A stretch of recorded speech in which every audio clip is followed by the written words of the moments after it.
Welcome to Zim Music Production Mental Health Podcast with me, Dr. Loveness Mabunu, where I'll bring you guests from around the world to talk about mental health literacy series for awareness and resilience. If you are new to our podcast, please subscribe, like, and share. Today we are in Montreal, Canada. With me, Dr. William Bukowski in the studio to talk about mental health, awareness, and resilience. Dr. William Bukowski, welcome to our podcast. Thank you for inviting me. I'm super excited to have you here today. Thank you. It's good to How be here. are you today? I'm well. And I hope that others are well today also. Yes. Mostly we ask, how are you? Because we take it underrated that we think everyone is okay, but sometimes maybe they are not okay. So that's why I always ask, how are you feeling? Yeah, Because that's part of the mental health challenge. absolutely. Yes.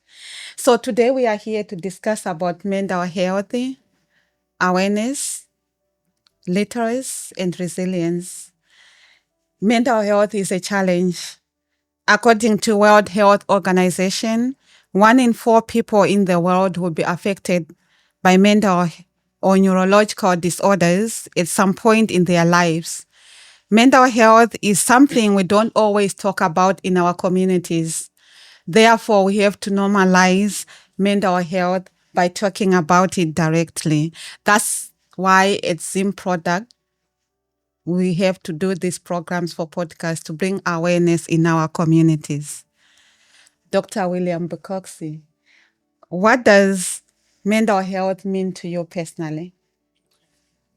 I think that mental health means for me someone's capacity or their ability to deal with the challenges that come up in everyday life, with their work, with their relationships, with getting along with other people, with dealing with the challenges that come up in terms of being able to support oneself, to function with others, and to have a satisfying work and social life. I think that mental health, as you pointed already, has a lot to do with awareness. It has to do with the awareness of mental health in other people and how our behaviors influence that, and also being aware of how our own mental health, knowing about how we deal with challenges on a day-to-day basis. What are the times when perhaps we don't have the resources that we need, when we need to take a step back to be aware of what it means to be a healthy person. We're all aware, we've been taught so much about what it means to be a physically healthy person. I think that there needs to be an awareness also of what it means to be a mentally healthy person and how it is that our behavior, our experiences can contribute to the mental health of people around us. Yes, you said it well that mental health is a state of awareness, especially it affects the state of mind, Absolutely. our cognitive, our Yeah. behavior, the way we process through some things, the way we deal with things and process coping, not in a stressful way. So it is important for us to bring awareness to our communities because it's really a challenge. There's a difference that people get confused with the interchangeable of terms between mental disorder and mental illness. Right. Would you please elaborate on the difference? Yeah, I think that the statistic that you just referred to a few minutes ago has to do with people's experiences of what you might think of as mental illness or mental disorders. Certainly there are some times when people's experiences of anxiety or their experiences of sadness or their experiences of feeling immobilized can be so strong that we see it as a disorder. But it's important to remember that these phenomenon can vary across a broadly defined normal distribution, that some people are more anxious than are others. In our daily lives, some days we're more anxious or more nervous, or we worry more than we do on other days. Often it doesn't spill over cross the line into being a kind of disorder. But these are important components of health. You can be lacking in mental illness and not be a healthy person, just as you can be lacking in a physical disease and not necessarily be a healthy person. So the difference between mental illness and other kinds of phenomena have to do with the degree to which they interfere with our functioning. And people should have the goal not only to avoid mental illness, just as we have the goal to avoid physical illness, but also to try to achieve a state of mental or physical health. Mental health is the disorder about the mind, and mental illness is the sickness of the mind, the state of the mind or the brain. However, we have some misconceptions actually in our communities about mental health that people sometimes do not understand because of the myth and the misconception. So, what are some of the misconceptions about mental health? I think that some of the misconceptions about mental health are that you have two different categories, someone who's healthy and someone who has a disorder. Yes. But in fact, mental health has a lot to do with variations within people from day to day, as well as between people in terms of the degree to which they can successfully deal with the challenges in their lives. You can, as I've said already, you can be lacking in a mental disorder and not be mentally healthy. And people need to pay attention to the factors that contribute to their mental health on a daily basis, just the way that they pay attention to the features of their own physical health. So mental health has to do with being aware of your emotions, where your emotions come from, has to do with how we're dealing with worries and dealing with the uncertainties in your life and trying to find ways to be more tolerant of uncertainties and trying to find ways that you can make sure that they don't get out of hand.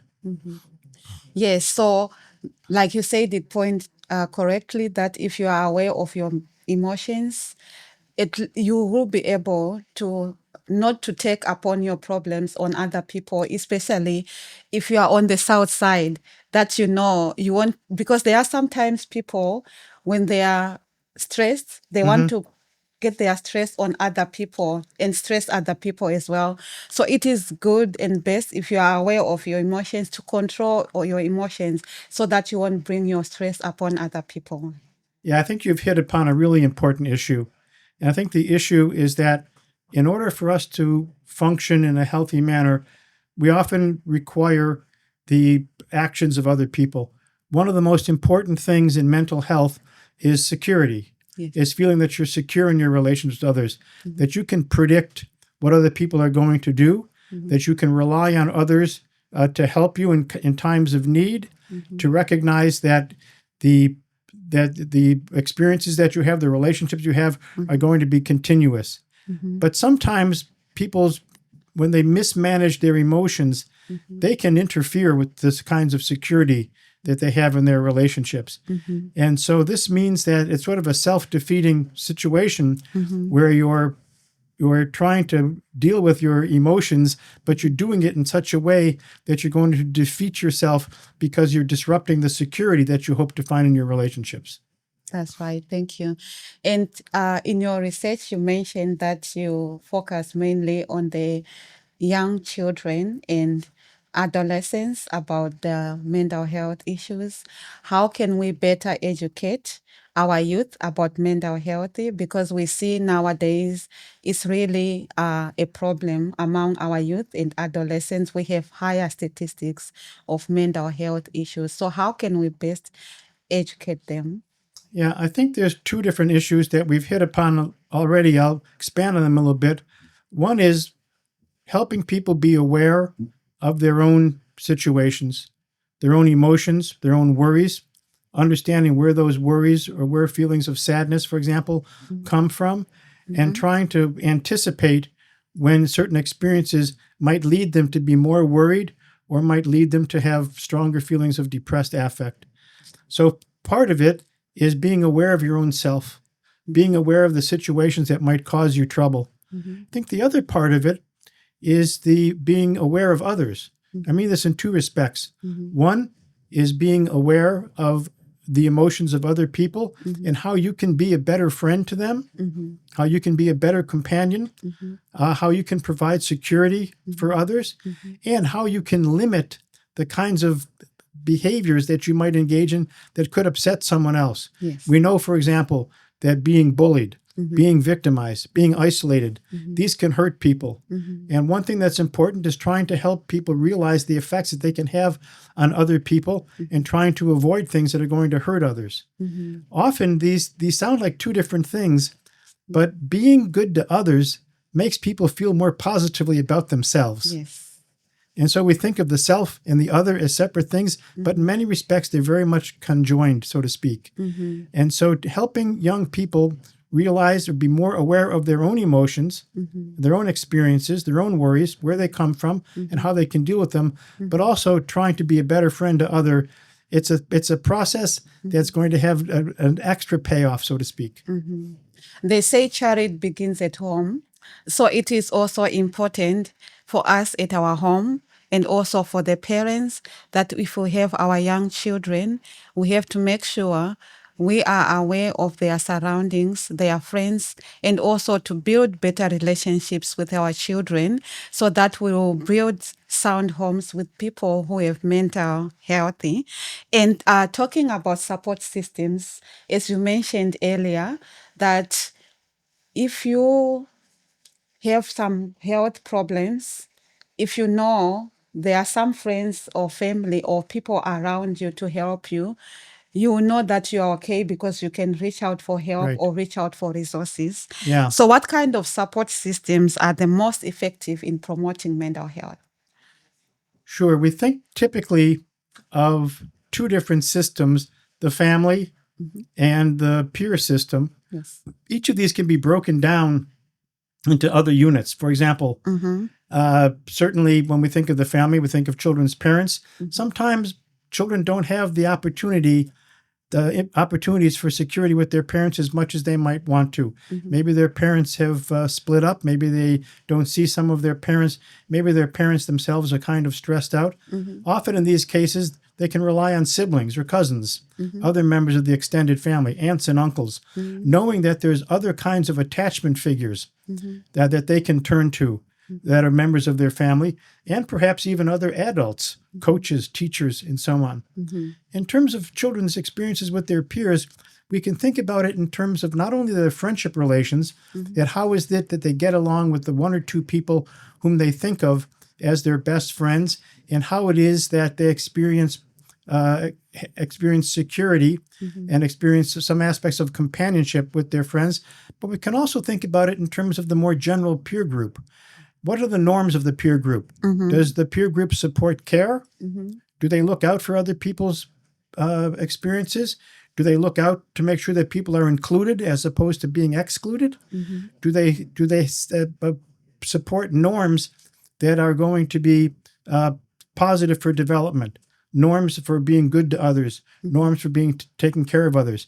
So we can think of the peer system on the level of the dyad with friendships, and also at the level of the group of what the classroom peer group is like, and so on. I think that one thing that's really important, and it should be more of a goal than it is in some cases, and that's for teachers to try to develop a caring atmosphere in the classroom. Yes. That many teachers believe very strongly, and I can understand this, that their goal is to promote the children's academic progress. That they realize children are going to have to take tests. They need to learn some things. Let's get down to business, and let's get to working on the books. That's right. But promoting a caring atmosphere in the classroom is not only going to be important for helping to promoting help between children, but it's going to create an overall atmosphere of care that can sometimes make up for the fact that maybe a child doesn't have the secure and supportive friendships that they might want. So the classroom peer group, having a caring component to it, is really important. Yes, that reminds me of one of my friends who had a child that actually was refusing to go to school. Why? Because the child was in class but feeling lonely, Mhm. because the child did not have friends. So Yeah. because of being in that environment, it was stressful. So the child was actually feeling comfortable to be at home than to be at school. So it's important, as you said, that the teachers also have to be aware of the situation and the surroundings of the children. That it's not only about doing the work or the homeworks or teaching or academic, but it takes also Sure. the well-being of Yeah. the children. And so we see most of the time we are in more than one place because of this fast world that we are living in. Yeah. You are either at home, the parents are either at workplaces, and the children are either at school. So as we talked about the children, that the teachers also should be aware of the well-being of their children. Yeah. How can workplaces as well create a more mental health environment for their employees? Right. I think that the pressure in schools for academic achievement is something that we can all understand, but there's other purposes of school as well. And that developing a classroom that's going to provide a supportive relationship is so important. I think that we can add to the issues that you've mentioned already. Children now, more than ever, live in the world of social media. And I think that it's important for teachers and parents to help children learn that the images that they see on social media, people's reports of what their lives are like, this is not always reality. Yes. You're seeing the greatest hits of someone else's life rather than what their life is like. It's easy for you to compare yourself to the positive, wonderful experiences that other people present on social media as if this is their life. People don't always talk about the struggles in their life in social media. So I think that one important thing is helping children become more media savvy, realizing that what they see in social media may not be reality. It's part of reality, but it's not the whole reality. And so comparing yourself to the greatest moments in someone else's life can be injurious in the sense that you don't see the less than glorious moments. And talking about social media, when you grew up long back, the setup for the family was you would sit on a table as family, mother, father, and children to have dinner, and you will be talking, having a discussion as a family. But because of the social media now, with the digital devices that we have and with technology, we find the dismantling in some families that you find it's very rare for some families to sit on a table to just have dinner. Or sometimes they might be having dinner at the table, but you find both parents and the children are hooked up on their Right. devices that Yeah. they put like a bite, and the next thing they are actually Right. going Yeah. through their Exactly. gadgets, and mostly it's about social media, that's on social platforms.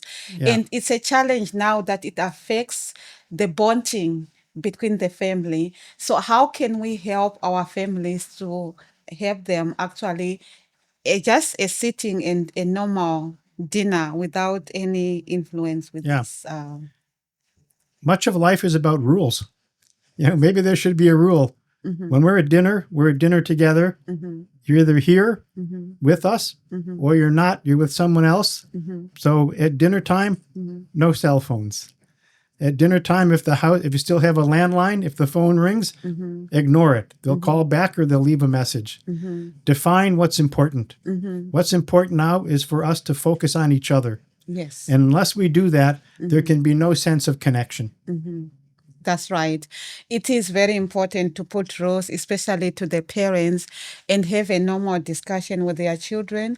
And also, parents should be open-minded to discuss and talk with their children, because sometimes if we don't have time with our children, they are bullied in schools, they are having issues or problems. But because we don't create a safe space for them to discuss or talk to them openly, they will not Absolutely. be open up to talk about their experiences or challenges or problems they are going through.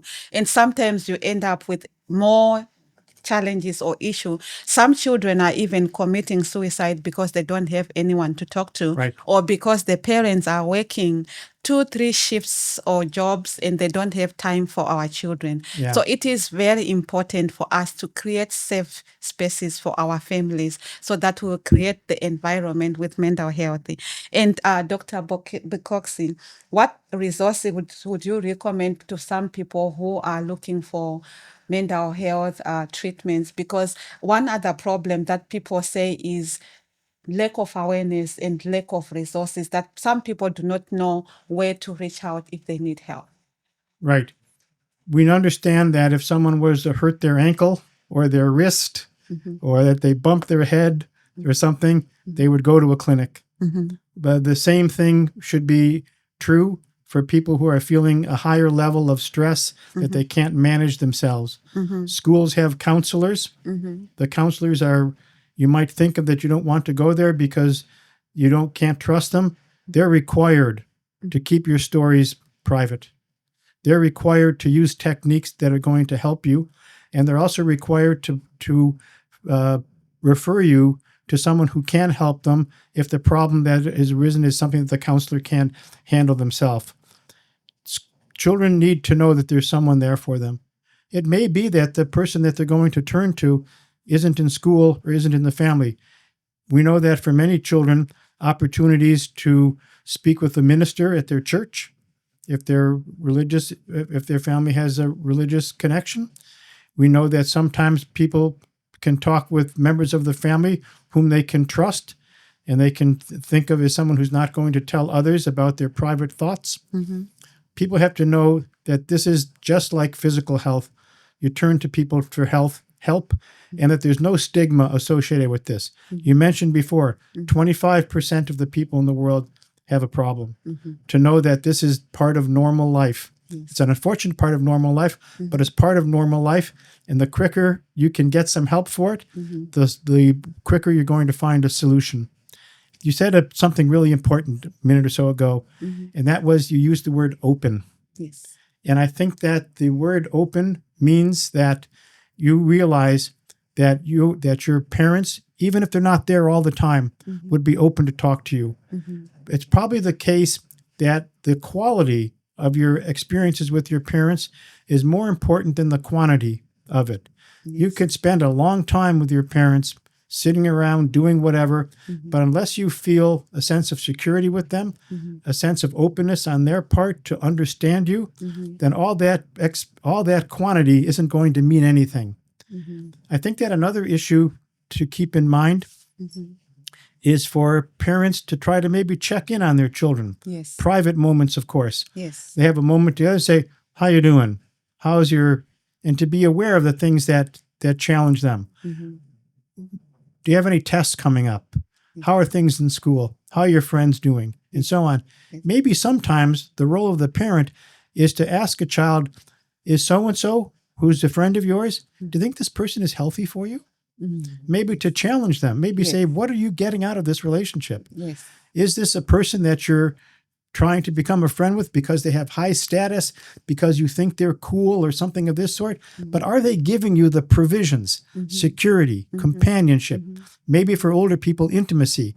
Are they giving you those provisions that are so important for mental health? Yes. There's a lot going on in this world, even cyberbullying, that sometimes if we are not aware of our surroundings, we might have our families or our children actually experiencing cyberbullying. So that's why it is very important for us to always check on our children and to make sure that they are okay. A word that's probably overused in discussions about mental health and social functioning is balance. You know, we always think we have to have balance in our lives, work balance, work-life balance, and so on. Certainly one kind of balance that teenagers and younger adolescents and school-age children need to think about is how much do they want to rely on their screens and how much they want to rely on person-to-person experiences. Yes. And trying to find a way that you can benefit from social media, from online activities and so forth. No one's saying get rid of them, but making sure they're balanced out by other kinds of experiences. That's right. That's right. It's true. Yes, that's a very important thing to balance us. And what advice would you give to the individuals about the mental health issue? Yeah. I think that, excuse me, I think that the advice that I would give people is first thing, understand what mental health is. Mhm. Mental health means that you can meet the challenges of day to day life Mhm. in a way that's going to be productive. Mhm. If the demands of day to day life become too much for you, Mhm. cut back somehow. Mhm. Do less. Mhm. You don't have to do everything. Mhm. We have some people think that they should excel at everything. You don't need to. Mhm. Maybe excelling at a few things, Mhm. or even doing just well enough at a few things is good enough. Mhm. Second thing is to know that when you do experience, Mhm. don't have some experiences where suddenly things seem to be a little bit out of control, Mhm. put on the brakes. Mhm. When you think that you cannot manage moments of uncertainty, Mhm. try to figure out what that uncertainty is coming from Mhm. and try to recognize the ways that what sorts of things in your life are more certain than others. Mhm. So to get back that sense of tolerance that's going to limit your anxiety. Mhm. Third thing, mentioned already, know that you can talk to people. Yes. Your parents may not seem like this all the time, but your parents care about you. They care about your well-being. Other people do as well. Mhm. So to recognize that there are supports, Mhm. recognize there's some things you can do for yourself, Mhm. and to few other comments. One, getting enough sleep. Mhm. Sometimes teenagers think that sleep can go without it. You can't. Mhm. Try to get a good night's sleep. Mhm. Second of all, Mhm. take care of yourself. Mhm. Make sure you eat properly. These sounds like the sorts of things that you tell someone in first grade. People are told this in first grade because they're important right across the entire lifespan. Mhm. Self-care is important. Sure, we all want to do a lot of things. We all want to achieve certain kinds of outcomes. Self-care is an important process. Mhm. You mentioned it right that self-care is important because it's also good for our mental health. If you are having challenges with mental illness, mental disorder, stress, depression, anxiety, you may name all these disorders, please speak up. Reach out for help. We have support systems, our families, our friends, our workplaces, our supervisors in schools. If you are a student, reach out even to your teachers. They can help us. It is very important for our mental health. Despite the real world challenges that we are facing, the biggest and complex obstacle that we'll ever wrestle personally is the mind. So we need to guard the mental state of our mind. We have to focus on the positive and not dwell on the negative so that we can live well and have a positive mindset.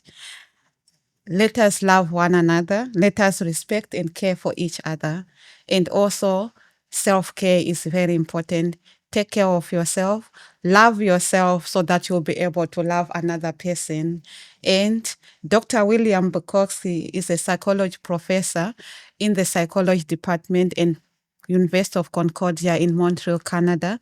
We want to thank you for being here at our podcast, for the valuable information that brings awareness to our communities.